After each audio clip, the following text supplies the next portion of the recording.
Ek het nou onlangs weer Jesaja 30 vers 21 gebruik, wat sê, en jou ore sal 'n woord agter jou hoor, wat sê, dit is die weg, wandel daarop, wanneer jy na regs wil gaan, en wanneer jy na links wil gaan. Dit wys vir ons dat die Here is by ons, en sy stem kan ons lei, maar daar's 'n verskil tussen om dit te hoor en te luister. Hoor is bloot om klank waar te neem, maar luister, werklik luister, is om jou aandag te gee, dis om met jou hele wese ingestel te wees op die een wat praat. God praat, en ons hoor hom, maar die vraag is, hoekom luister ons nie? Wanneer ons nie aandag gee aan God en sy stem nie, dryf ons maklik af. Ons gaan maklik op 'n verkeerde pad, ons maak maklik verkeerde besluite, en ons lewe skiet ver te kort. Dis nie altyd grove sonde wat ons van koers bring nie.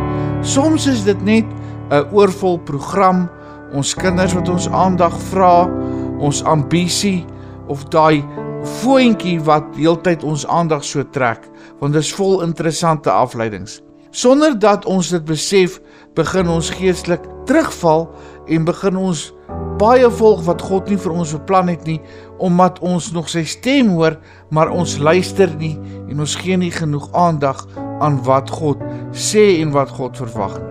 Maar God is 'n kommunikeerder. Hy is die een wat kommunikasie geskep het. Sy stem is sag maar kragtig, en hy is nie in your face, soos die Engelse sê nie, maar hy fluister. Dis hoekom ons sy woord aandagtig moet lees. Dis hoekom ons by ander gelowiges moet uitkom, en partykeer tot 1 uur en 10 minute op 'n aand met hulle gesels. Dis hoekom ons daai stil stemmetjie wat in ons hart opkom, na dit moet begine luister. Soms is dit net 'n aanvoeling, of 'n onverklaarbare vrede, as alles om jou deurmekaar is, en verwarring in jou huis is. Ons smag daarna, om presies te weet wat om te doen, en hoe om dit te doen. En God praat, maar ons hoor nie meer hy stil stem van wysheid nie, want ons lewens is te volg. Ons moet doelbewus leer luister. Ons moet stil raak, die voetjie neersit, die geraas van die wêreld afskakel, en soos ons gister gesê het, die frekwensie van die hemel soek, want hy wil met jou praat, en hy praat met jou. Soos my kinders sou sê, hy doen praat.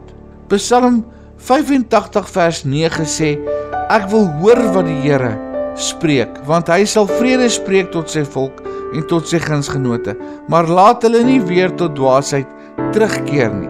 God spreek vrede en vreugde en voorspoed in ons lewens in, maar ons keer terug na ons verwarrende lewe, na dwaasheid, en ons gee nie aandag as God praat nie. Vandag is dit dalk die uitnodiging wat jy nodig het, om stil te raak, jouself in te stel op Hemel FM, en jy hoef nie die geraas van die wêreld bietjie sagter te sit. Spreuke 8 vers 34 sê vir ons, welgeluksalig is die mens wat na my luister, om daagliks aan my poorte te waak, by die poste van my deure te wag. Kom ons luister met ons hart, want ons sal sy stem hoor, en God sal ons lei, nie net op die regte pad nie, maar reguit in sy arms in. Hemelse Vader, ons kom sê vir U dankie vir U heerskappy en U grootheid. Vader, help ons om stil te raak. Help ons om U stem te hoor, en nie net te hoor nie, maar ook te luister, en om U pad te volg, om U aanwysings ter harte te neem. Vader, maak ons pad dan nou gelyk vandag, en gee vir ons vrede en vreugde in ons harte, waarna ons smag, en ons smag na daai intiemheid met U. Ons dank U vir U genade en U liefde. Amen.